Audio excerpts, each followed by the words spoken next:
I am going to post on Twitter these two games. Okay, all right, I'm cool with that. We're going to take a Twitter poll, and that will decide who moves on. And we'll give everybody, a half hour, an hour to vote. So we'll do that on Twitter. I'll post it at Evan Roberts, WFAN. What was that, Ernie?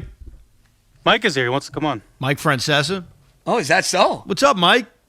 Hey, guys. How I was just driving Harrison somewhere, so I've been listening to this for an hour. And since I was at every one of these games, except Game 4 except Game 4 in 2003, I did miss Game 4 because it was a Sunday. I had to come home and do the football show. But other than that, I was at every one of those games. And every one of the games you mentioned, I was at every one of the games except any game played in Houston last year. I was not there. Right. But I was at the home games. So I've been at every one of these losses. So I have a good feel for it. So go ahead. Which one you want to discuss? You want to decide this one for us? Is that fair, JJ? Yeah, I think that is fair. We have Mike on the line. Mike, let me ask you a question. I didn't hear the last one you brought up. What was the last one you brought up? Here it is. It was the start of the collapse and the Altuve game from last year. All right, here's the thing, and I'm going to give it to you from a little different perspective, okay? In the 4-game totality, there's nothing like the Red Sox collapse because it was historic, and it was against the Red Sox. So that collapse in 04 was just insane, okay? There's nothing like that. I'll get to 03 in a minute because 03 was bad, and I'll tell you how bad it was because the Marlins thought they had no chance to win. So and I'll tell you the story. But here's the thing. Where I differ with you guys. I was at games 1, 2, and 3. I was at Game 5. I went back for Game 5, which was a terrible loss. I think Game 4 and Game 5 coupled were both terrible losses.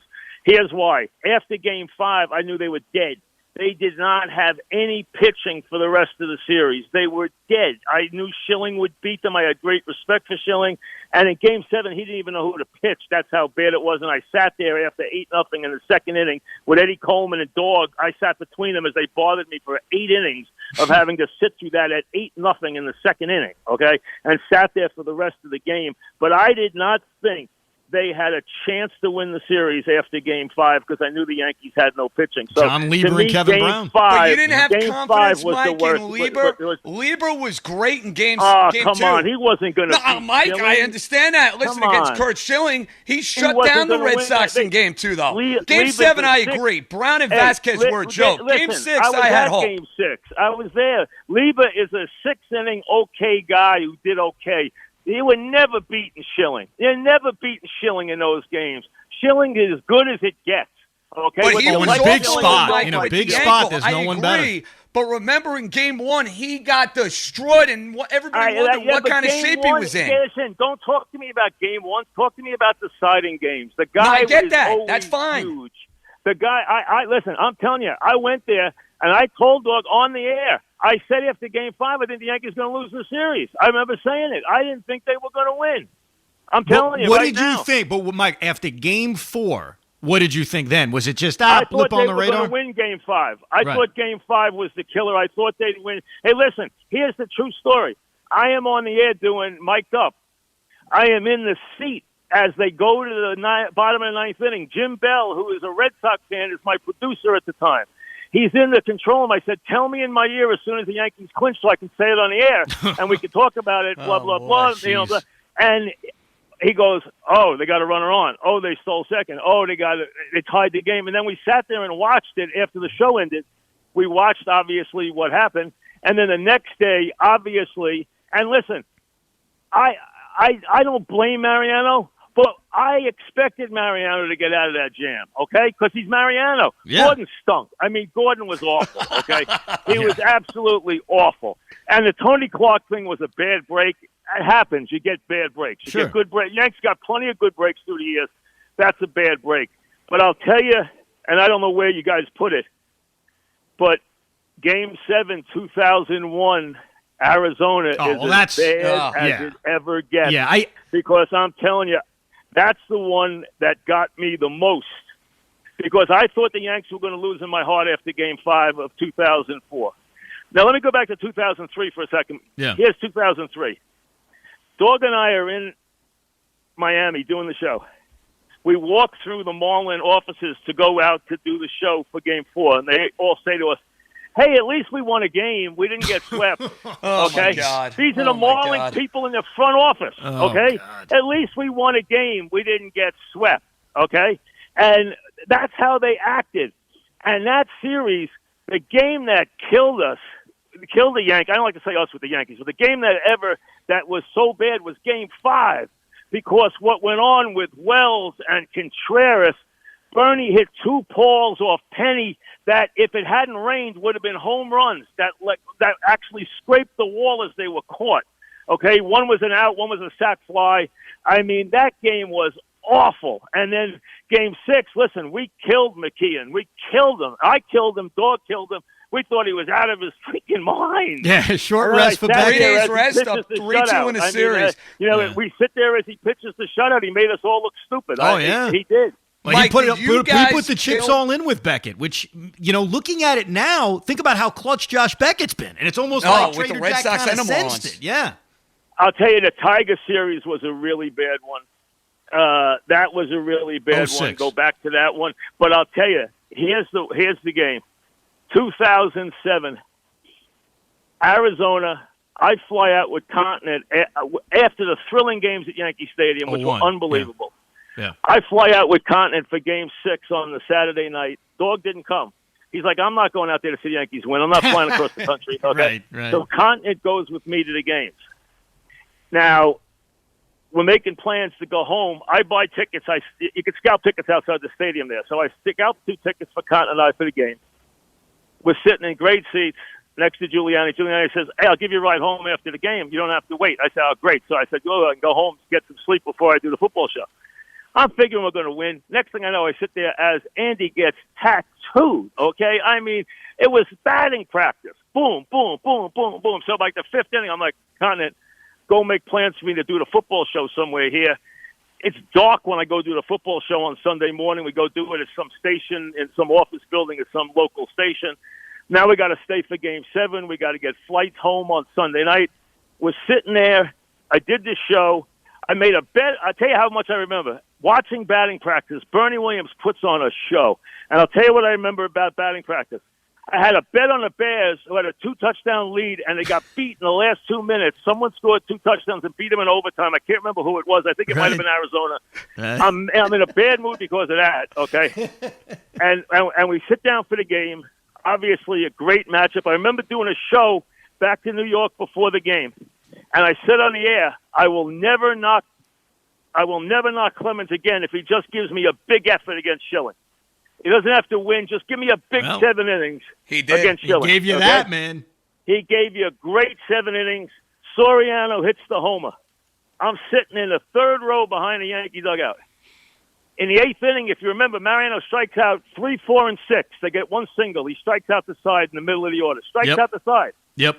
I'm sitting next to this lady who's like, maybe her husband was a part of, I don't know who she was, but a typical Phoenix lady in that she's got on the white starch shirt, the big jeweled belt, the dungarees, the whole thing, the big high heels, and she's like, oh, he's illegal. He shouldn't even be allowed to pitch. We have no chance. We have no chance. On the way out for the 9th inning, coming off the field after the top of the ninth, Maz winks to me and goes, we got it. Famous last words, okay? Famous last words as I watch the broken bat, can't field the bunt.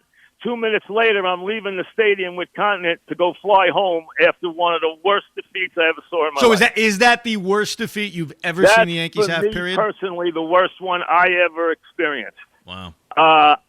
Mickey Mantle, when I interviewed him, told me 60 was the worst. I'm a little young for 60. 64 bothered me a lot as a kid. It was a great series.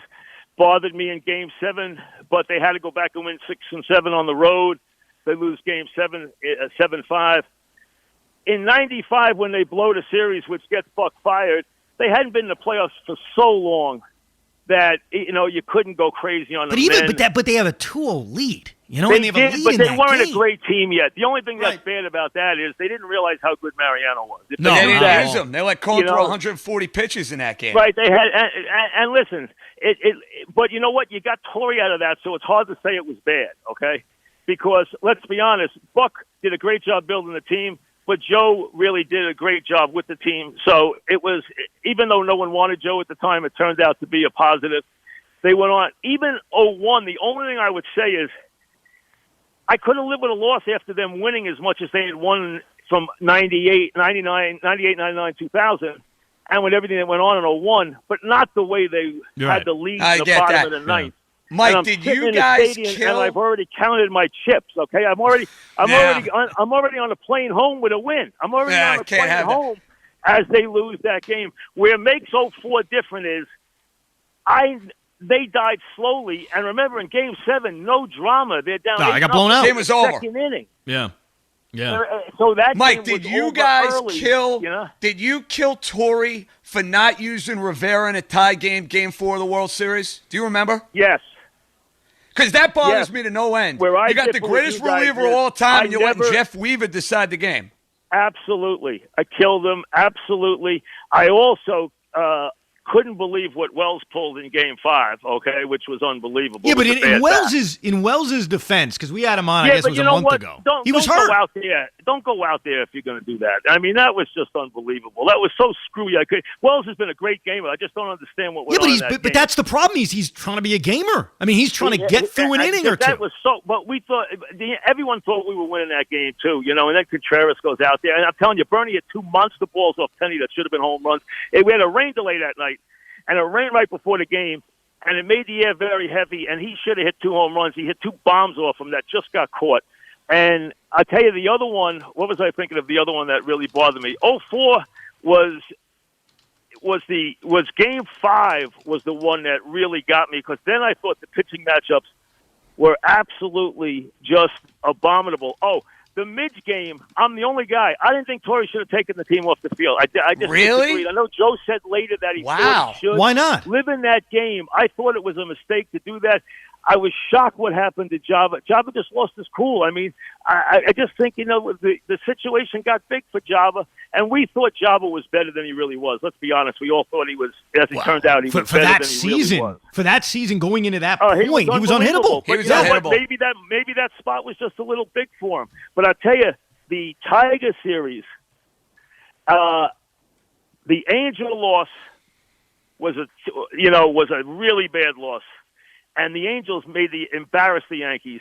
And then the Tiger series was a terrible loss because they weren't even a good team. I mean, they backed into the playoffs. They were playing terribly. And the Yankees smoked them in Game 1, too. They smoked them. Gino went 5 for 5. And remember, Mike, they got rained out. They played the day game, lost to Verlander, and then Kenny Rogers shut him down in Game 3 and then bombed him in Game 4.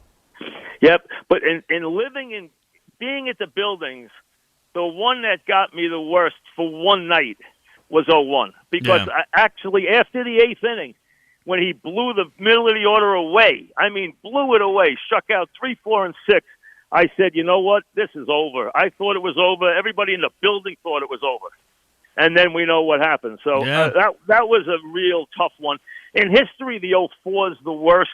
But like I said, I had no faith in them after Game 5. And I'm sure if I went back, I tried to put up a brave front with Dog on the air because he was killing me. Right. But you know what? I really thought, and I remember telling him, I said to him, you know what? If they lose Game 5, I don't like the pitching matchups in 6 and 7. I didn't trust Brown. I didn't trust anybody there. He never should have pitched Brown in the first place.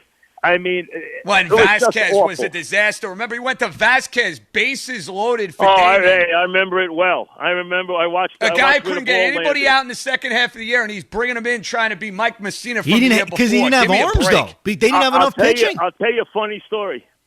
Just so sometimes it shows you that you don't know. After the game, I said, because I did a show from the stadium after the game, they were killing me. Eddie was killing me. Dog was killing me. Okay, we're going on. We're getting killed. Okay, so I had to take my beating. You have to take the lumps. So, we won enough times. You had to take your lumps. So I said, the only thing I'm happy about is Mariano. Pedro had to get himself into the mix here. He had to make himself part of this game. And he struggled. He came in and they whacked him around. They beat him up. Who's your daddy? Only time Stadium was alive. That was it. You know what? And I talked about what a fool he was putting himself in that game. He shouldn't have even been there. They had to pull him out. Bernie hits the ball off the top of the wall. A couple of years later, had Pedro in the studio. I said, Pedro, you know what?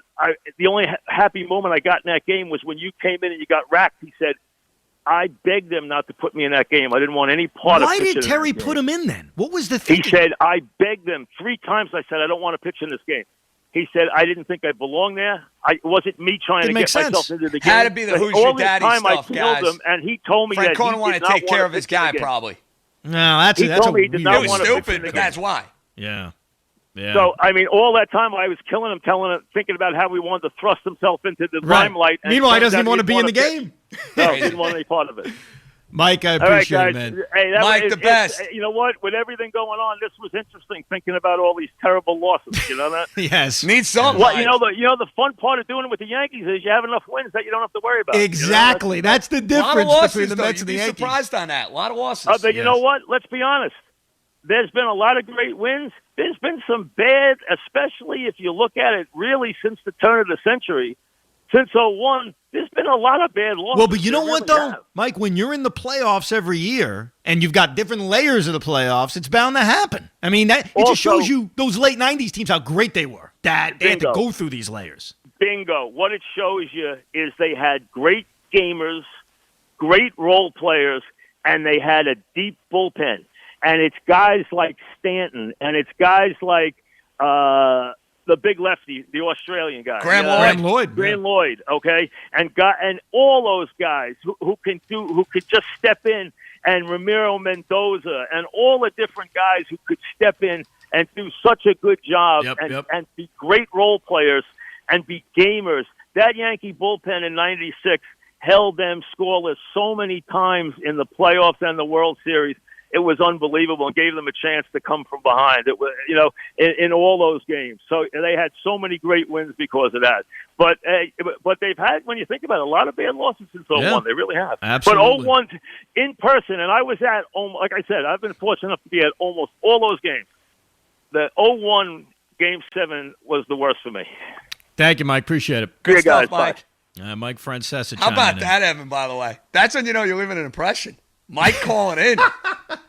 Prompted to call. We got them all fired up. That was great. Can I tell you my favorite part? My favorite part is Mike saying, I don't like to say we. And he said we like 3 more times after that about the Yankees. But you know what? I appreciate that. He's a Yankee fan. I mean, there's nothing wrong with that. He's a true Yankee fan. And he's been that way ever since he's been on the air. Whether he says we or them or this, it's a we. He's a Yankee fan. Tell you, that Sunday for Mike, not a good one. Well, with the bet losing, yeah. Combined with Game 7 of the World Series, I've been there. Not ideal. You know, I just realized my favorite part of this bracket? What's that? No Met games on it. All right. Thank you, JJ. All right, now I got to go for my run. I don't even know if I have time, but that was worth it. Well worth it.